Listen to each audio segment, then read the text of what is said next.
Welcome to my channel. My name is Matthias. Today we're going to talk about Jason Aaron's Enter the Phoenix story arc. It's really good. It takes place in Avengers 40 to 44.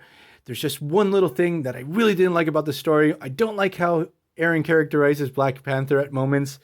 He just does these Deus Ex Machina things all the time. In the previous story arc with Moon Knight, he also does it. That aside, again, it's a pretty entertaining story and we're going to get into it. So the main premise of the story, it's super stupid, but I love it. We have the Phoenix Force has come back to Earth and decided to establish a tournament. We have some heroes, villains, all battling out. The winner of the tournament is going to be the next host of the Phoenix Force.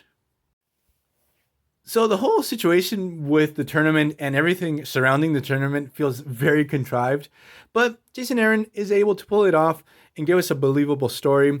And we realize as we see all the battles that are really cool, there's a lot of spectacle here, is that the focus of the Phoenix is not so much on who's winning the battles, but more on the merit and the character of the fighters themselves. I also totally forgot to mention how we got here in the first place. So, Namor, during Aaron's run, he became a villain again, and he was defeated by the Avengers, and as a last-ditch effort to obtain power, he calls out to the cosmos. He calls out to the Phoenix Force because during the Avengers vs. X-Men story, he was part of the Phoenix Five. He possessed the Phoenix Force during a brief time. And Phoenix has come to Earth, but decided to hold this odd tournament instead of going directly to Namor. And some of the battles that we get, as I mentioned previously, are really awesome. We start off with Doom fighting against Captain America. And here we have a Cap that during this whole story is very focused on trying to find a way in resolving this problem and not fighting. And that's very typical in Captain America in many of these contest or competition type of stories. Then we have Black Panther that as the story progresses, he decides that he should be the one to be the host of the Phoenix Force and starts fighting really hardcore against everyone that gets in his way. Some of the other combatants that we get in the story, we have Luke Cage, who does not want to fight. He does not want to participate in this competition. We have Shanna the She-Devil and Zabu fight against Devil Dinosaur and Moon Girl. We have Valkyrie. We have a really good battle between Hyperion and Shang-Chi. Then we have Howard the Duck fighting against Red Widow. Then we get the battle between Black Panther and Nighthawk that both of these characters hate each other's guts. Like Jason Aaron, during his whole run, he's building up that these two guys are arch enemies. And sadly, most of the battle takes place off panel. I feel like that's sort of like a wasted opportunity there. Then we have Echo fighting against Namor. And then we have this terrible moment in the story. We have Wolverine going up against Black Panther. And it's sort of interesting because during Jason Aaron's run on Thor, Wolverine becomes the Phoenix. So you're not sure if he's going to be the one winning this tournament in the first place. So I feel like both of these characters are pretty evenly matched if they go toe-to-toe in a battle. And you wouldn't know who would come out on top right off the bat. But with Jason Aaron and the way he's writing Black Panther during this run, like he's insanely OP. So I immediately saw this. I knew that Black Panther was going to come out on top. So the battle rages on, and Wolverine's claws can't get through Black Panther's costume because it's made of vibranium.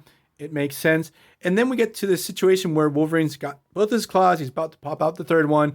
So he tells Black Panther, just give up. I have to win this tournament. I must be the host of the Phoenix Force. And then Black Panther says, like, I have vibranium teeth and you're not going to be able to pop out that third claw. And I thought to myself, like, it can go through his chin and go behind his teeth. And then that's where Black Panther gets the upper hand and kicks Wolverine in the nuts. I hate when they do these type of things.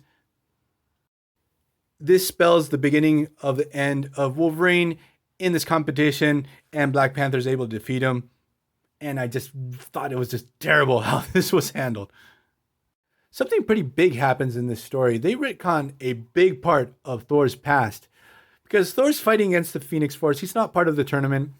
And the Phoenix Force starts manifesting the first human host it ever had, the Phoenix from 1 million BC. And she drops the bomb on Thor that she's Thor's mom. And she had a relationship with Odin. And he was born and they kept it secret. So we get one of the final showdowns is Captain America versus Black Panther. And as I mentioned previously in this video, Cap really just wants to see how he can resolve this situation. He tells Black Panther, he's like, look, how we're going to deal with this. And Black Panther is fighting for keeps. He wants to become the next host. He explains to Captain America why. On the other side of the world, we have She-Hulk fighting against Namor. They're basically leveling Moscow. When out of the blue, the Phoenix Force chooses a winner to the competition and surprisingly chooses Echo. And I thought it was super cool. It's like, what an interesting direction to take this character, make her the host of the Phoenix Force. And it's implied that the Phoenix Force was really focused on judging the merit of the person, the moral integrity. Echo just wouldn't give up fighting against Namor. And Namor just did something really terrible to her during when they battled in this competition. And just like that, the competition's over. Echo is the new host for the Phoenix Force. I really love her design. And again, I'm very intrigued what they're going to do with the character. So I'm going to leave this video here. I hope you guys liked it. See you guys next time. Bye.